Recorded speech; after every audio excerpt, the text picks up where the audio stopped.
Hora de Saúde. Oferecimento Neurogênesis. Com base no alicerce ciência, pesquisa e assistência, tem a solução neurológica para você.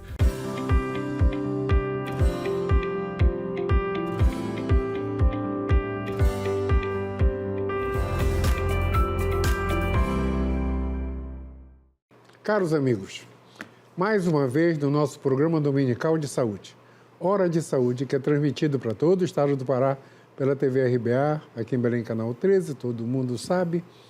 E neste exato momento o nosso programa é um dos únicos que tem audiência mundial, pelo link rbatv.dol.com.br ou simplesmente DOL, D-O-L de diarioonline.com.br ao vivo.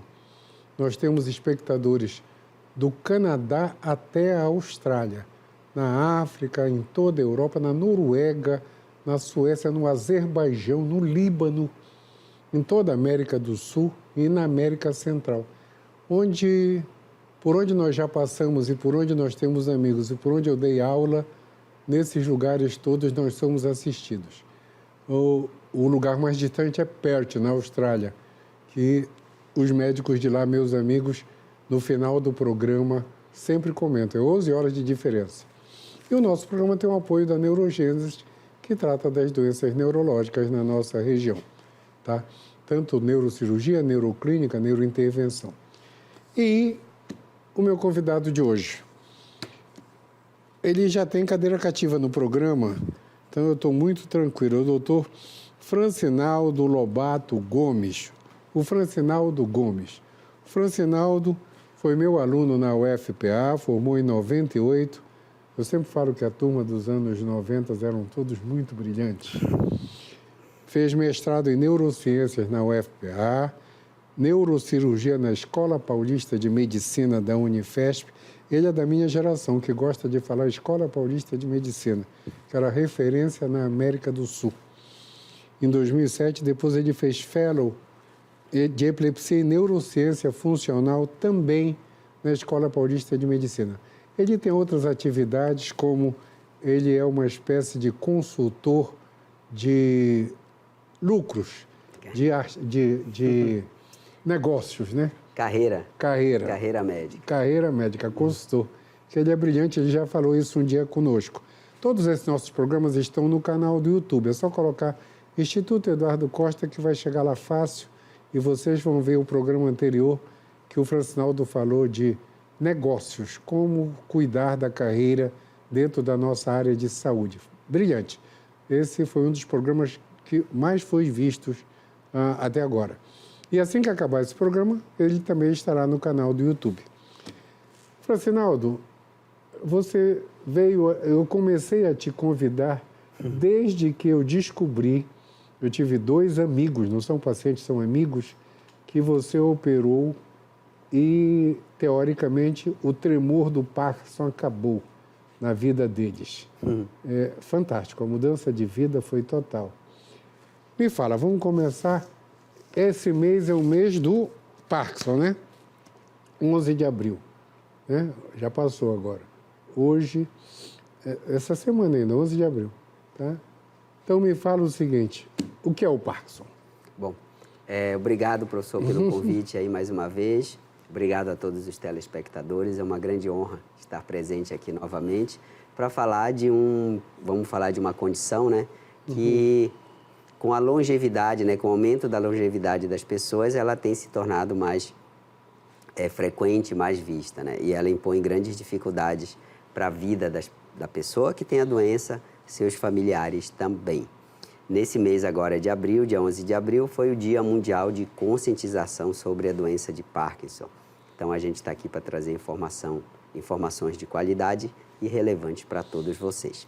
A doença de Parkinson ela é uma doença neurológica degenerativa que se caracteriza pela morte de neurônios numa região do cérebro chamada substância nigra e são neurônios que produzem uma substância chamada dopamina.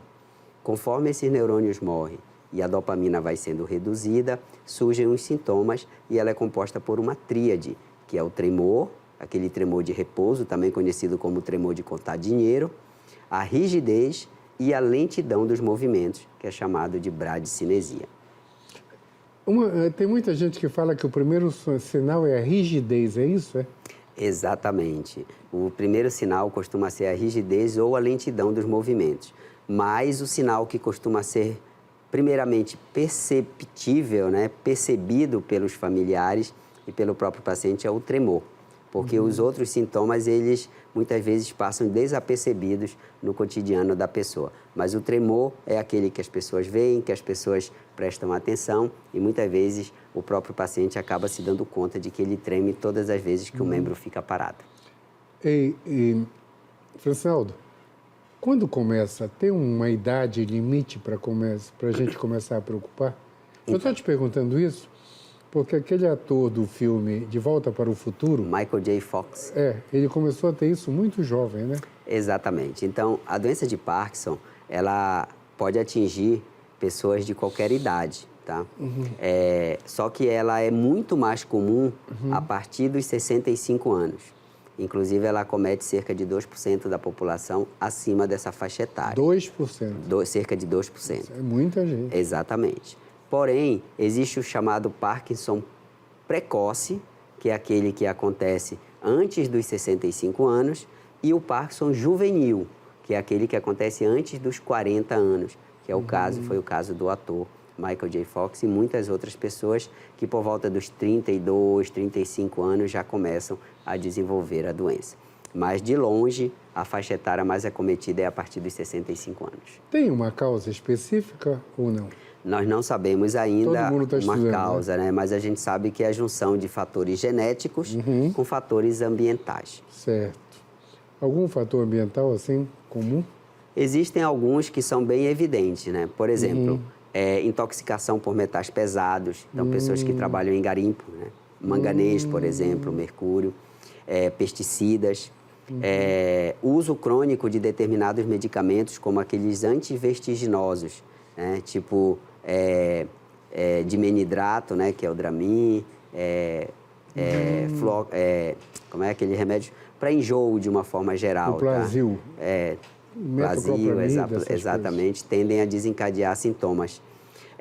Mas isso, na verdade, não causa a doença de Parkinson em si. A doença de Parkinson, ela é de causa genética, né? Não existe nenhum fator externo que esteja causando. Os fatores externos podem contribuir para que a doença se manifeste. Desencadeie mais rápido. Exatamente.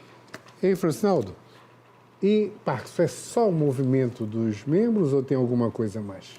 Existem um grupo de sintomas que acometem as pessoas, que são os sintomas não motores da doença. Dentre eles, principalmente, tem insônia, alteração de memória, o transtorno de humor, então a pessoa pode ficar mais deprimida, dificuldade de dormir, né, que eu já falei, a questão do sono, e alguns problemas intestinais, geralmente a prisão de ventre e a salivação excessiva, que se caracteriza pela produção de saliva, né, em grande quantidade, que muitas vezes até escorre para fora da boca e causa até alguns, digamos assim, alguns efeitos estéticos, né, na pessoa.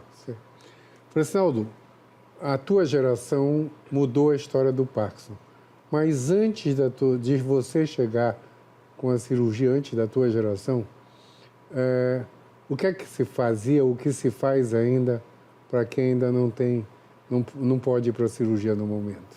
Bom, o tratamento, né, da doença, ele é baseado inicialmente no uso dos medicamentos, e desses medicamentos o principal é a levodopa, que é a substância que visa repor a dopamina que está faltando nessa região do cérebro da pessoa que tem a doença. Todo o tratamento é baseado nisso. Só que o que acontece? Com a evolução da doença, muitas vezes o remédio vai parando de funcionar. Ou a pessoa precisa tomar uma dose tão alta que produz efeitos colaterais, digamos assim, que não são tolerados pela pessoa. Quando isso acontece, geralmente após o 5º ano de doença, faz-se necessário o tratamento cirúrgico. O tratamento cirúrgico hoje, existem várias técnicas, mas a técnica... Era isso que eu ia te perguntar, mudou a história. Exatamente. Tu não sabe como eu fiquei... Eu fiquei enaltecido quando eu vi 2 dos meus... Não são pacientes, são amigos. 2 amigos que... Tinha um que não saía de casa por causa do tremor. Exatamente. Tá? E a outra parou de operar por causa, era uma médica. É uma médica sim. que parou de operar por causa do tremor. E, de repente, o tremor parou. Uhum. É fantástico. Agora fala disso. Então, existem várias técnicas cirúrgicas, mas hoje a mais utilizada e a que, digamos assim, se tornou mais difundida, que traz mais qualidade de vida para as pessoas, é o implante do estimulador cerebral profundo, também conhecido como marca-passo cerebral. Ele consiste no implante de 2 eletrodos, um de cada lado da cabeça, e esses eletrodos são conectados a um gerador que fica no lado direito do peito. E esse gerador, então, manda uma descarga elétrica através do eletrodo, que ajuda no controle dos movimentos. Vale dizer que o efeito da cirurgia ele é praticamente imediato. A cirurgia é feita, boa parte dela, com a pessoa acordada, e nós conseguimos ver o efeito, o desaparecimento do tremor, principalmente logo após ligar o aparelho.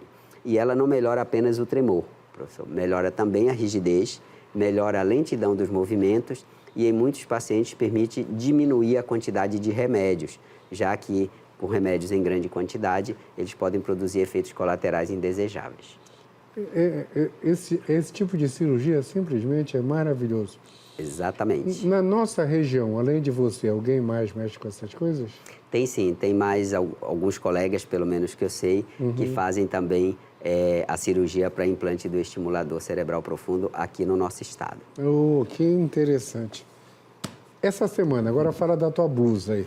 Eu vou mostrar a tua, porque a tua tem uma parte verde, vai desaparecer na imagem. Mas olha, então, pessoal. Essa é a nossa camisa oficial que a gente produziu lá na clínica para os nossos pacientes, que a gente trata de mal de Parkinson.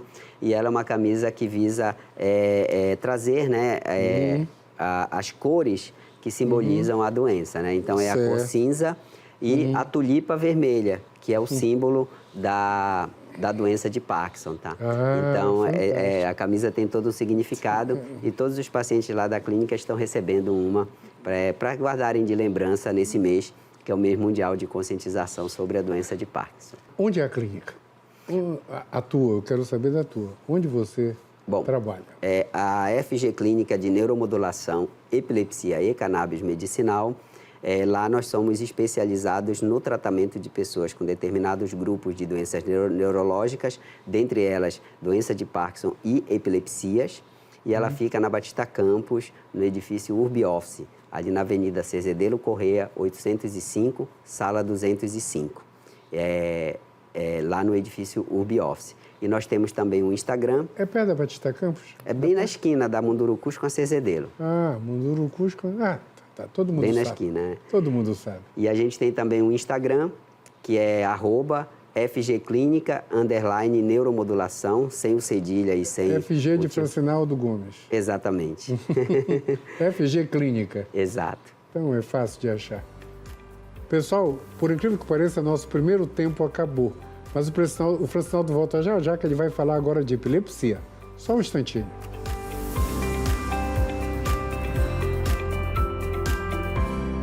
Hora de Saúde. Oferecimento Neurogênesis. Com base no alicerce ciência, pesquisa e assistência, tem a solução neurológica para você. A Neurogênesis atua no mercado de saúde com produtos e serviços que se moldam às diversas tendências da transformação digital. Tem como foco estratégias de atuação na Neurosaúde 4.0. O objetivo é revolucionar o atendimento médico e multiprofissional no contexto da neurociência, com entrega personalizada do diagnóstico à reabilitação neurológica. Neurogênesis, educação, pesquisa e assistência. Fones 984-510900, 3085-1600. Rua Municipalidade 985, 19º andar. Hora de Saúde. Oferecimento Neurogênesis. Com base no alicerce ciência, pesquisa e assistência, tem a solução neurológica para você.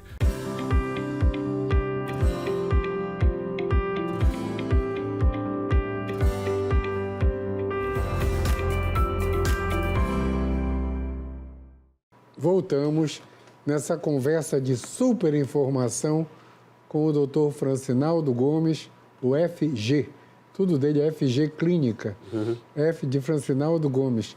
O Francinaldo está aqui conversando conosco sobre Parkinson e agora ele vai falar de epilepsia.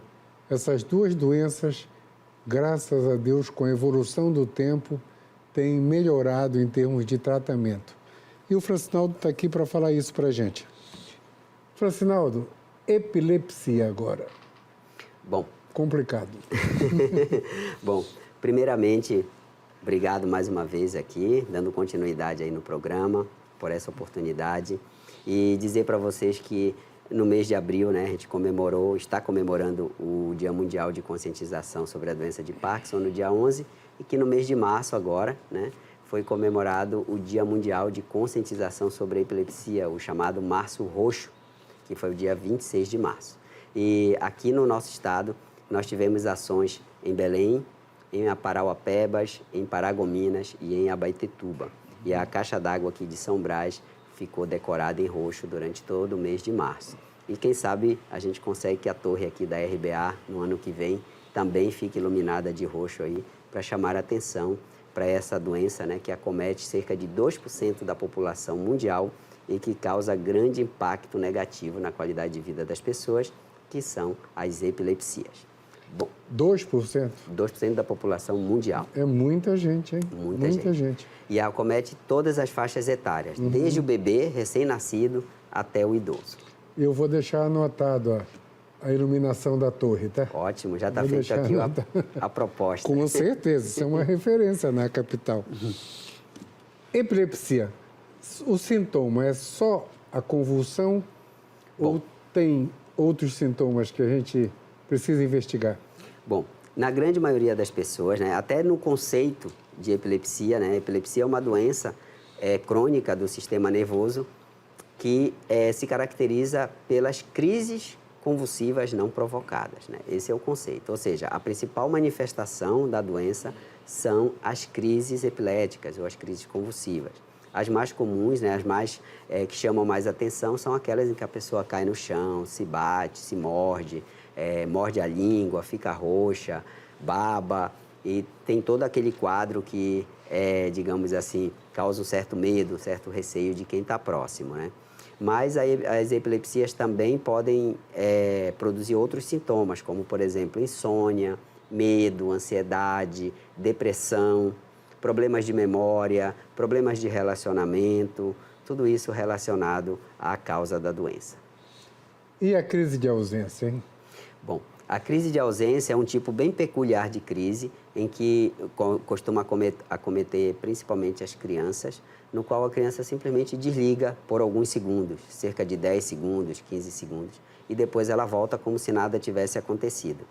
Essa crise ela é muito observada em crianças que não vão bem na escola, muitas vezes, em que muitas vezes a gente acha que a criança não está prestando atenção, não está interessada no assunto, mas na verdade ela está tendo várias crises. Então, toda criança que não está indo bem na escola, digamos assim, precisa investigar.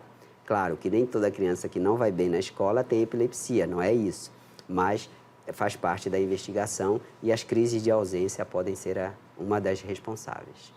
Só um comentário para o nosso povo entender. Não pega, né?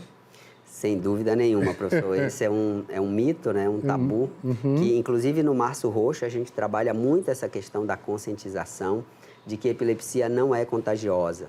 A crise de epilepsia não é possessão demoníaca, não é nada espiritual, né? Desde Hipócrates, 2.500 anos antes de Cristo, há cerca de 2.500 anos, né? 500 anos antes de Cristo, ele já dizia que epilepsia era um problema no cérebro, se decorria, não tinha nada a ver com espírito, não tinha nada a ver com demônios ou algo do tipo. E ela não é contagiosa, nem pelo suor, nem pela saliva, nem por nenhum tipo de contato. Então, se você se deparar com alguém tendo uma crise, preste socorro a ela, ajude, né? Porque você pode fazer a diferença na vida dela. Era isso agora que eu ia te perguntar. O que fazer? Eu, como médico, já peguei algumas. Né? Mas o que fazer quando as pessoas... quando alguém tem uma crise na tua frente, em qualquer lugar?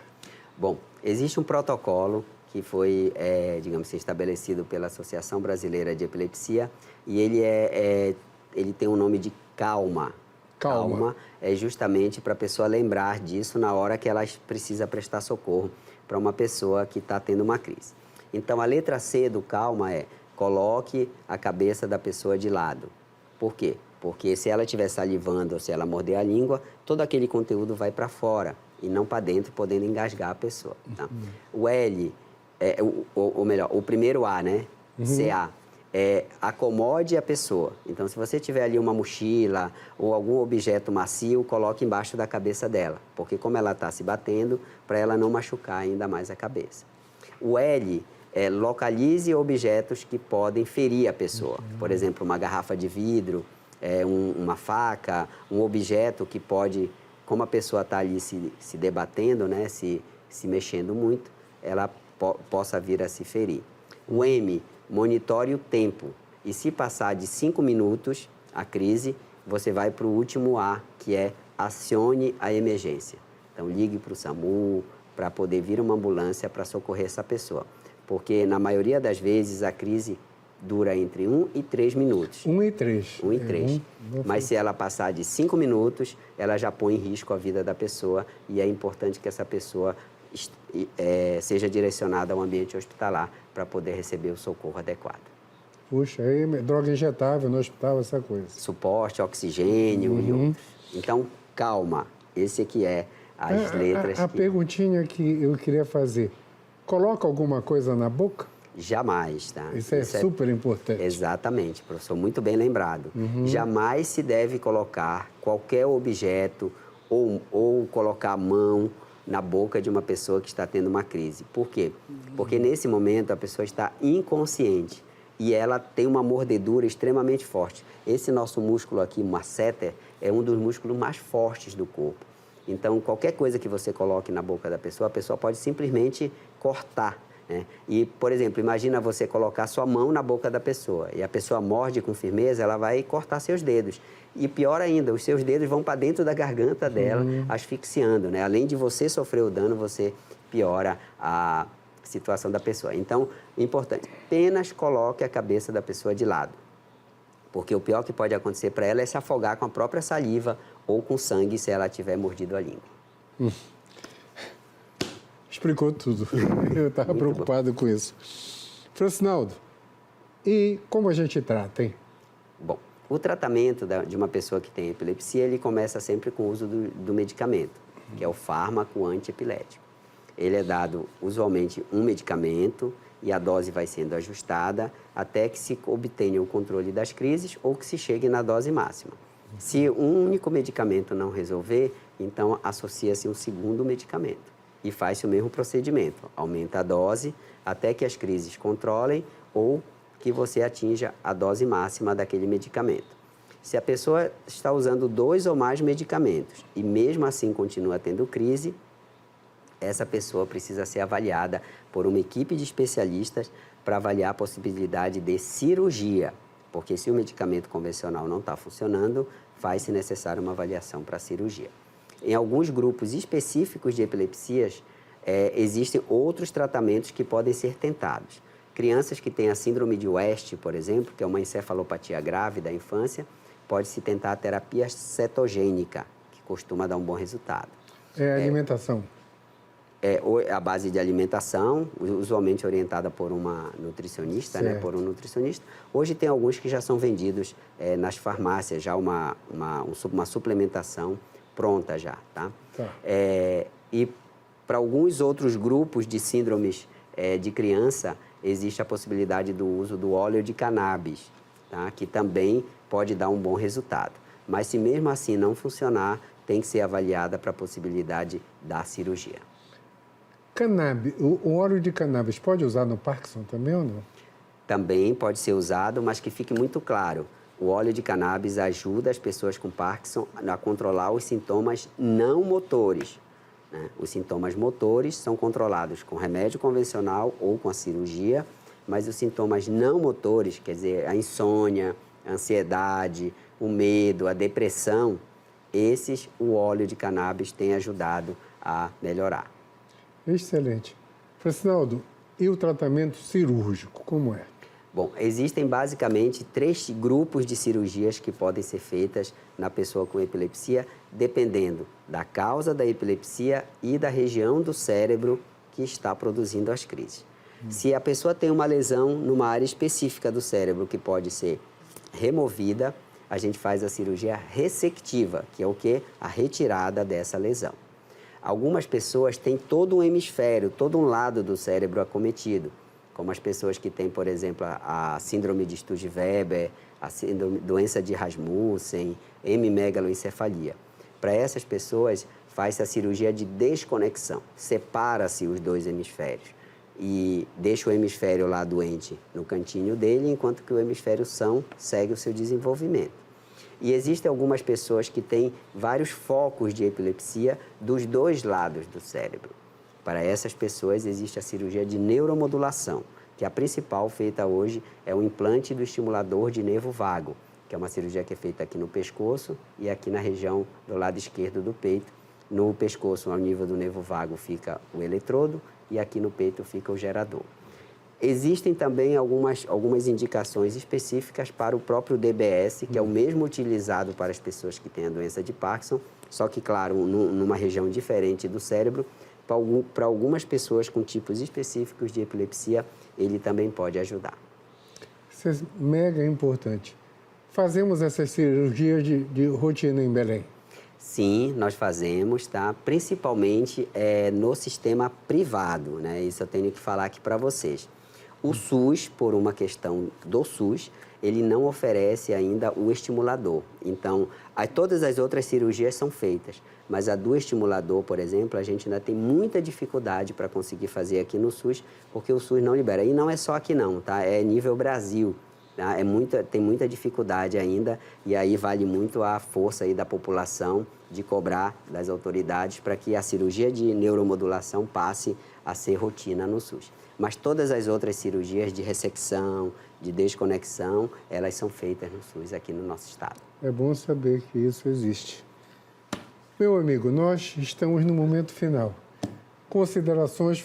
Você sabe que você volta, né? Você tem cadeira cativa.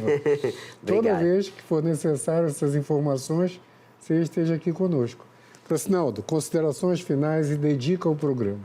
Bom, primeiramente eu quero agradecer aqui ao professor, à RBA e a todos vocês que estão nos assistindo e convidar vocês para fazerem parte dos movimentos que a gente organiza aqui em prol tanto das pessoas com doença de Parkinson como com as pessoas que têm epilepsia e também o autismo, que é um outro tema muito relevante aí que tá sempre na mídia, tá?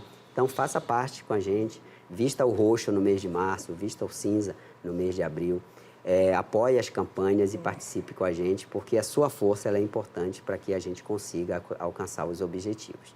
E eu quero dedicar esse programa, primeiramente, a todas as pessoas com epilepsia e Parkinson que lutam diariamente, mas que não desistem, e também em comemoração ao Dia do Neurocirurgião, que foi dia 14 agora de abril. Eu quero dedicar a todos os neurocirurgiões do Brasil, que é uma classe que se dedica muito a estudar, a aprender novas técnicas e trazer aqui para o nosso estado para que a gente possa ajudar a nossa população. Obrigado, Francinaldo. Obrigado mesmo. O mundo mudou totalmente nos últimos 20 anos em relação à nossa área de trabalho. Mudou tudo, né? Exatamente. Um salto fantástico da história.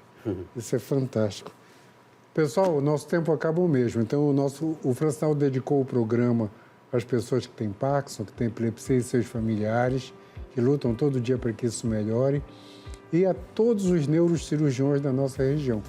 O programa foi para vocês. E como o nosso tempo acabou, de verdade, uma semana iluminada para todos. Domingo que vem a gente volta e o Francinaldo volta assim que tiver novas informações. Tchau!